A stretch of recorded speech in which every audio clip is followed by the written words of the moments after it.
Several kinds of caterpillars can be found in turfgrass, most of them as surface feeders.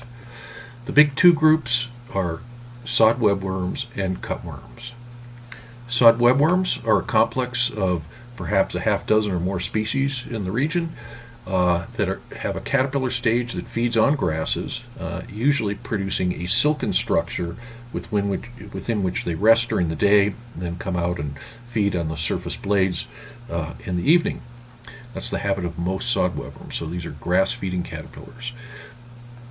Typical sod webworm larvae are perhaps about 3/4 of an inch when full grown. They usually have some pigmentation as well as some spotting on the body, but most of the time they are found deep in the thatch within their silken structure and come out at night to feed. So a little silken, the webworm part of the name is associated with their production of silk to produce the retreat within which they'll usually rest during the daytime. They come out and feed on the blades of grass at night, so you'll see the effects of grass clipping, thinning from the caterpillar feeding in this site. Life stages of sod webworm are typical of any kind of moth. These are a type of moth where the adults will lay eggs.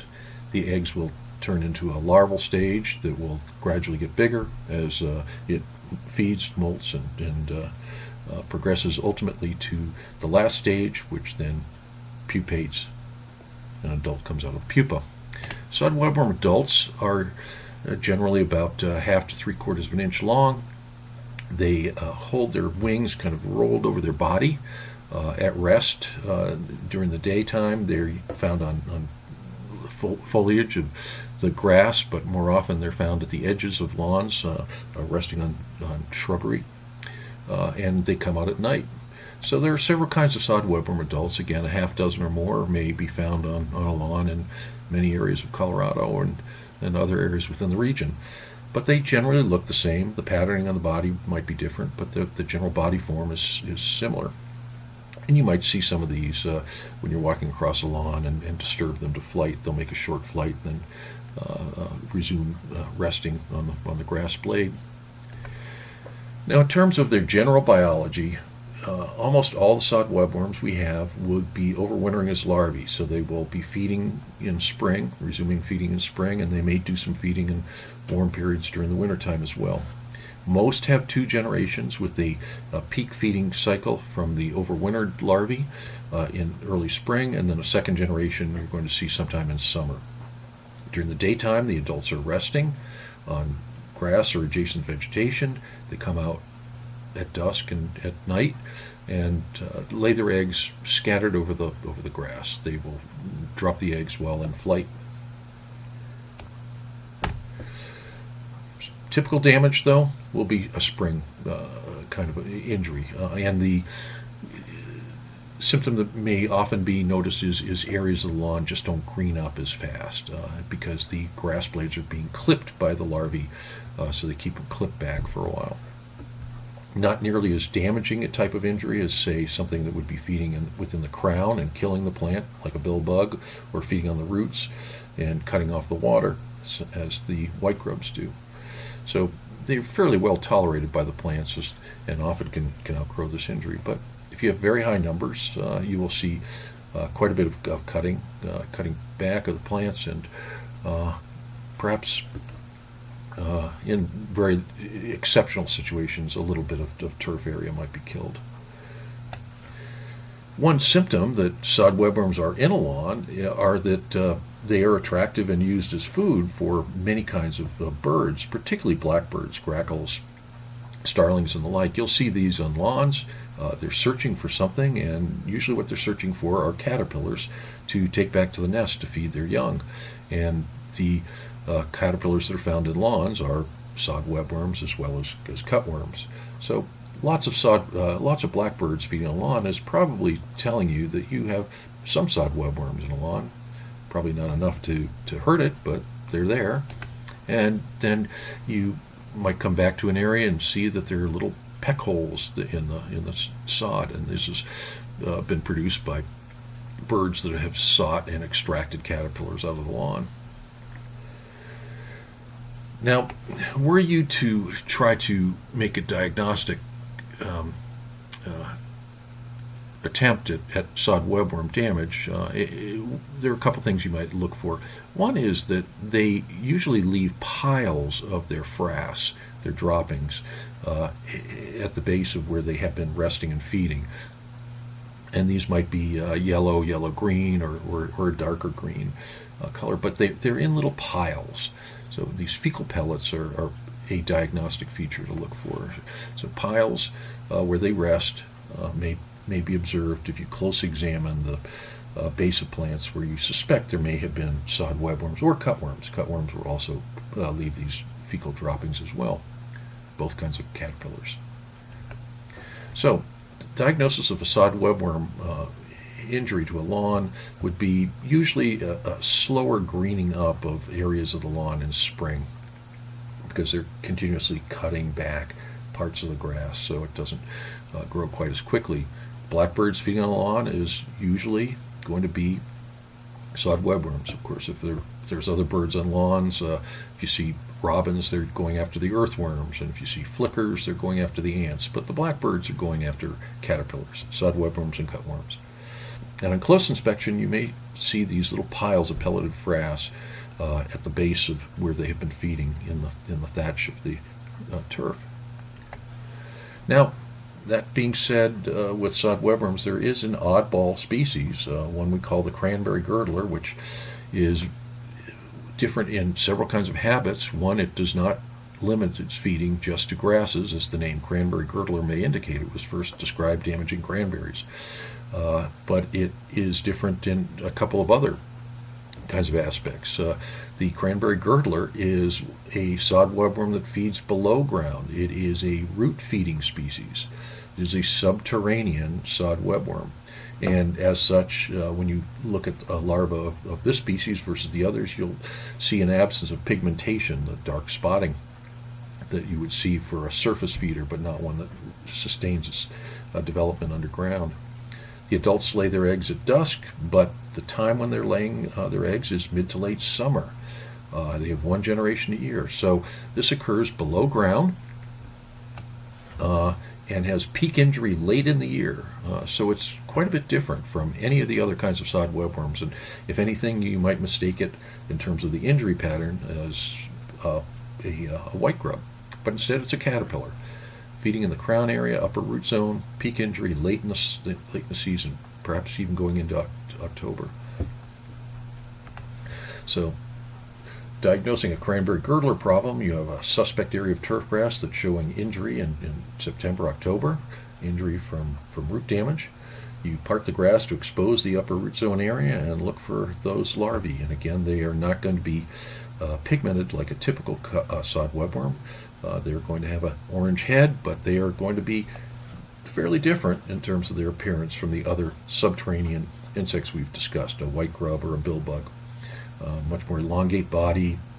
They're definitely a caterpillar versus a legless grub or like a billbug or a white grub that has that typical C shape when it's at rest. So diagnosis of cranberry girdler is going to be different from the other kinds of sod webworms. Instead of injury in spring, it's going to be a late summer, early autumn injury pattern. It's going to be more of a injury associated with root damage rather than surface feeding. And if you close inspection should expose the larvae that are present in the upper root zone. Now, the other group of caterpillars that are associated with lawns are various cutworms. Cutworms are a kind of insect in a different family. Some of them are pests in gardens on a variety of crops and in gardens, but there are also some that are found in turfgrass as well. These cutworms tend to be considerably larger than a sod webworm. They may be an inch, maybe even close to 1.5 inches when full grown. And there are 4 species that can be found in lawns. Most commonly, a couple of them more common than others. Probably the most abundant cutworm that you see associated with lawns is one called the bronze cutworm. It gets its name because its caterpillar form has kind of a bronzy sheen to the body. And this is one that is going to be feeding in the spring. So at the same time you're going to have sod webworm damage in the spring, you're also going to see bronze cutworm. But again, the caterpillar is considerably larger.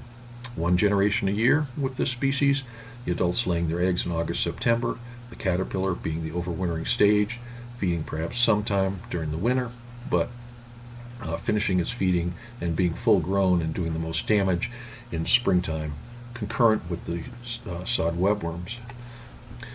Another spring active cutworm is the army cutworm, and this is an insect that is encountered in other situations as a common garden cutworm, damaging garden plants, but also when it turns in the adult form, the army cutworm is often known by another name, and that is the miller moth. Army cutworm, species Euxoa oxyliaris, is a spring feeding cutworm found in grasses, found in lawns, found in gardens, found in wheat fields, found in alfalfa fields. But along with the bronze cutworm and the sod webworms, you may have a complex of caterpillars feeding. The other species of cutworms are less commonly encountered. One known as the black cutworm is a species that does not overwinter in this region. It can annually migrate from considerable distances, maybe even Central America. It is mostly a problem in specific sites of turfgrass where the moisture is just right. It has been a notorious pest, for instance, of golf course greens. It will prefer to lay eggs around the edges of golf course greens and damage golf course greens. Not one we're normally going to see in a lawn, never abundant enough to cause much attraction, but for golf course superintendents, this is a insect of considerable concern. And it is unlike the other two that we've discussed in that it is not a species that winters in the region. So problems with black cutworm are going to be dependent on annual migrations. Another annual migrant is a cutworm known as the armyworm, not the army cutworm, the armyworm. And this periodically moves into the area.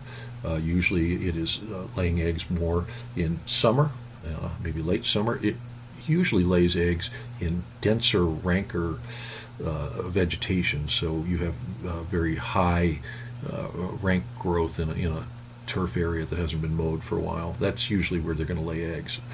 Unlike the others, the armyworm lays its eggs in the form of a mass, so when the eggs hatch, you will see lots of caterpillars in a small area. The others will lay their eggs singly, so the pattern of injury will be more broadly scattered. But again, armyworm, a migrant species into the region, one that does not overwinter here, is going to be uncommonly seen. But if you do, it would be mid to late summer. Sod webworms are fairly easily managed, as are cutworms in lawns, in terms of cultural controls. Any kind of appropriate culture that allows recovery from injury is something to be considered. The kind of injury that these insects cause is generally much less damaging than ones that would feed in the crown of the plant or the roots. So often there can be good recovery after the population has finished its generation, and then a little bit of water, perhaps some fertilizer, if it's appropriate time of year, can allow the plants to regrow and recover without any permanent damage. Biological controls, the insect parasitic nematodes pick these up as well, and chemical controls are usually very effectively and easily applied. Since these are feeding on the surface, there's certain insecticides that can be surface applied and be quite effective against these kinds of insects. Now, if you had a subterranean species like the cranberry girdler, you will want to give attention to something that moves through into the root zone, and some insecticides have this ability, others do not. But in general, neither sod webworms or cutworms are ever abundant enough to cause significant damage requiring some sort of intervention. But there are very effective treatments if you wish to treat those. And one final note is that there are other moths that are associated with lawns that don't have a pest impact, but if one sees moss on a lawn. You walk across a lawn, you stir up some little moss. Sometimes that may cause some concern. It could be a pest, it could be a sod webworm, it could be perhaps a cutworm, but rarely do you see the adults of those. But anyway, the point I want to make here is that there are other lawn moths that are not uncommon, that would not be considered lawn pests, but they are associated commonly with lawns. One is the lucerne webworm, and this is feeding mostly on clovers and other legumes in the lawn. They're not feeding on the grasses. And there are two closely related species, the beet and alfalfa webworms. These are usually feeding on some of the broadleaf plants in the lawn, maybe the dandelions, maybe the clovers. But neither of these are turf pests, but they are not uncommonly the most common moths you would see were you to walk across a lawn. So, not all lawn moths are pest species. The ones that feed on grasses could potentially damage the grasses, but again, there are many others that are feeding on other plants that are not that are very commonly found in lawns.